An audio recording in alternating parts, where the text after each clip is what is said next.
করে শহীদ করে বুক ছিঁড়ে কলেজা বের করে টুকরা টুকরা করে ফেলে দেওয়া হয়েছিল। অত্যন্ত নির্মমভাবে শহীদ করা হয়েছিল সে হামজা রাদিয়াল্লাহু তাআলা আনহুকে। কে করেছিলেন? সেটা হলো ওয়াহশী রাদিয়াল্লাহু তাআলা আনহু। তখন মুসলমান হন নাই। তো যখন পরবর্তীতে ওয়াহশী রাদিয়াল্লাহু তাআলা আনহু মনের ভিতরে একটি অনুভূতি জাগলো যে কি আমাকে তো একদিন মৃত্যুবরণ করতে হবে, আমাকে আল্লাহ দরবারে হাজিরা দিতে হবে, আল্লাহ দরবার থেকে আমি কোথাও পালিয়ে যেতে পারবো না। আমার কি হবে পরকালে? আমার হিসাব নিকেশ হবে, হিসাব নিকেশ আমি দিতে পারবো না।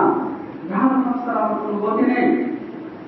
আর কোরআন শরীফের মধ্যে বর্ণিত হয়েছে সূরা ফুরকানের শেষ দিকে, যে ব্যক্তি আল্লাহর সাথে শরীক করে, যে ব্যক্তি অন্যায়ভাবে কাউকে হত্যা করে, যে ব্যক্তি জিনা করে, তার জন্য রয়েছে পরকালে বিপুল শাস্তি। তো অনুভূতি মনের ভিতরে আসলো ওয়াহশী রাদিয়াল্লাহু তাআলা আনহু। মৃত্যু ঘনিয়ে আসতেছে, কখন মৃত্যু আসে আর আমার হিসাব নিকাশ কি হবে? মৃত্যুর পরে পরকালের কাছে কবরস্থান, আমার কি হবে হিসাব নিকাশ? এই চিন্তা ভাবনা করে রাসূল করিম সাল্লাল্লাহু আলাইহি ওয়াসাল্লাম নিকট ওয়াহশী রাদিয়াল্লাহু তাআলা আনহু চিঠি লিখলেন।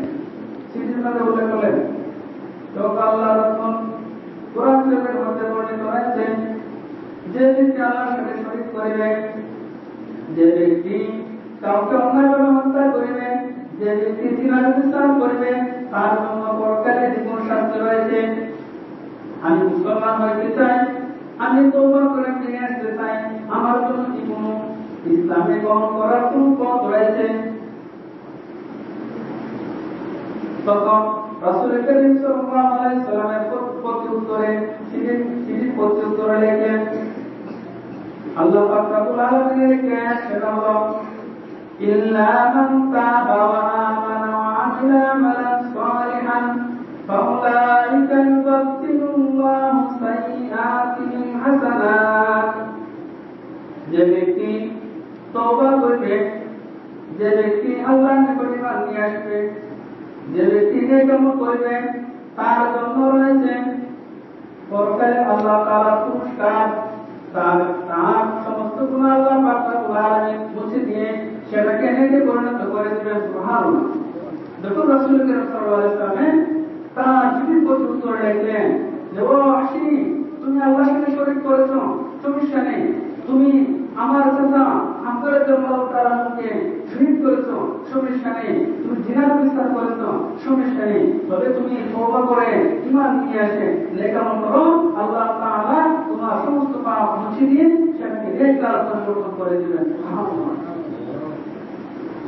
তখন ওয়াহশী রাদিয়াল্লাহু তাআলা মুসলিম আবার প্রত্যুত্তরে লেখেন, আল্লাহ রাসূল সেই শর্ত তো অনেক বড় কঠিন, ঈমান নিয়ে আসা, নেক আমল করা, ঈমান তো নিয়ে আসলাম, নেক আমল করা বড় কঠিন কাজ, সেই শর্ত আমি গ্রহণ করতে পারিব না। তখন রাসূল করিম সাল্লাল্লাহু আলাইহি ওয়াসাল্লামের আরেকটি আয়াত লিখে দিলেন, ইন্নাল্লাহা লা ইয়াগফিরু আন ইউশরাকা বিহি ওয়া ইয়াগফিরু মা দুনা যালিকা লিমান ইয়াশা। আল্লাহ পাক রব্বুল আলামিন ওই সমস্ত ব্যক্তিদেরকে ক্ষমা করবেন না যারা আল্লাহর সাথে শরীক করবে, যারা আল্লাহর সাথে অংশীদারিত্ব তৈরি করবে, তাদেরকে আল্লাহ তাআলা কখনো ক্ষমা করবেন না। তবে যে সমস্ত ব্যক্তি আল্লাহর সাথে শরীক করবে না, তাদেরকে আল্লাহ তাআলা চাইলে ক্ষমা করে দিতে পারেন। যখন এই চিঠি রাসূল করিম সাল্লাল্লাহু আলাইহি ওয়াসাল্লাম লেখা আবার ওয়াহশী রাদিয়াল্লাহু তাআলা প্রেরণ করলেন, তখন ওয়াহশী রাদিয়াল্লাহু তাআলা বললেন, আল্লাহর রাসূল, সেখানে আমাকে ক্ষমা করে দেওয়া হবে কিনা সে বিষয়ে কোনো সুস্পষ্ট নেই, আমি আরো সুস্পষ্ট বিধান চাই। তার পরবর্তীতে রাসূল করিম সাল্লাল্লাহু আলাইহি ওয়াসাল্লাম আল্লাহ তাআলা ওই আয়াত লিখে দিলেন, কুল ইয়া ইবাদিয়াল্লাযীনা আসরাফু আলা আনফুসিহিম লা তাকনাতু মির রাহমাতিল্লাহ।